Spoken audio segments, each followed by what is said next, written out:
This is an It Came From GenX. I did come across an article today that asked a good question, and I thought it'd be fun to talk about. And it said, "Are All-Star games becoming outlived their usefulness?"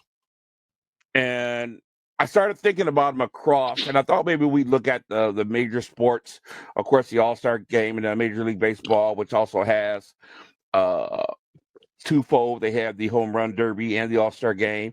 Of course, we have the NBA All-Star game, and they have the Skills Challenge. And they also have the Rookie game, and they also have the Celebrity game. So it's got four different factions. Then, of course, we have what is called the Pro Bowl, and it has now been changed greatly for better or for worse.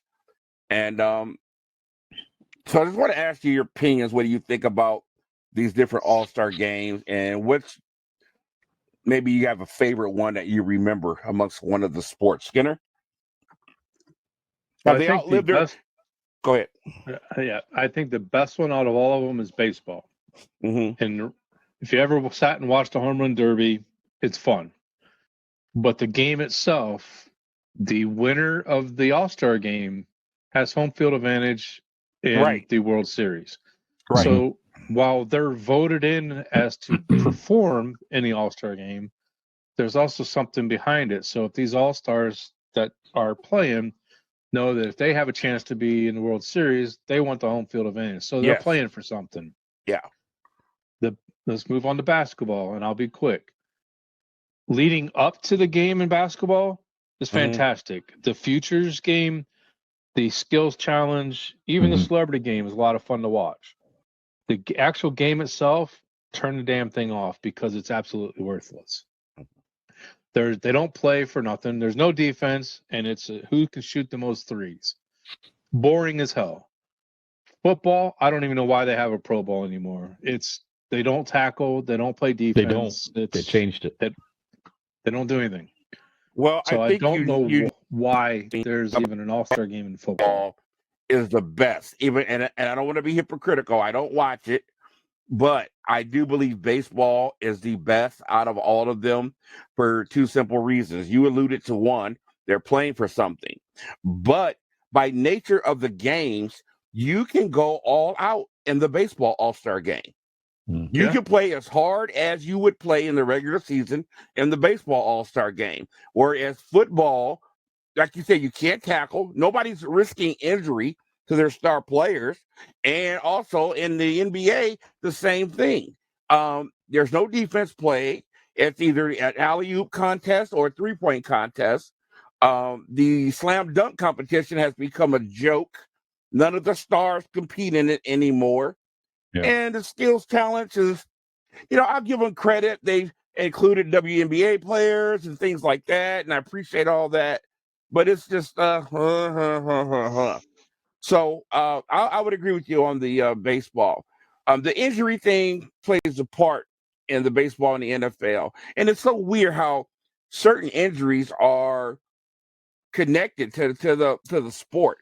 In baseball, it's a Liz Frank injury or shoulder injury or Tommy John thing. And football, it's high ankle sprains and torn patellas. In basketball, it's a toe injury and stuff like that. So I would agree with you on baseball. Fish?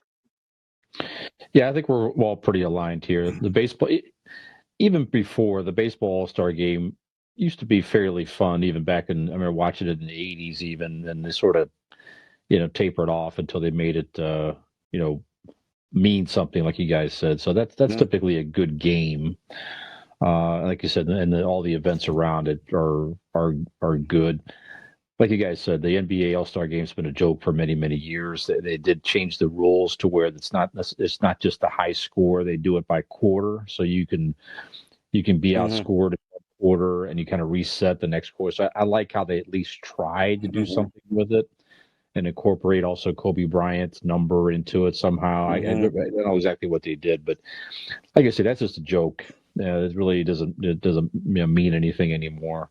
The football one's always been lackluster. I mean, that hasn't been interesting in a long time. And like you said, they even changed it this past year to make it a flag football game with the skills and all that type of stuff. So, Well, they might I as don't- well. The NFL's almost become a flag football game, so why not? yeah. And I think hockey did something. Don't they do like something creative? Like, don't they do like Canada versus United States or something like that? Don't they do something like that? It's interesting. They do. Yeah, so that's kind of fun. But What's your guys' Yeah. favorite memory of any of the sports All-Star weekend? What's your favorite memory, Fish?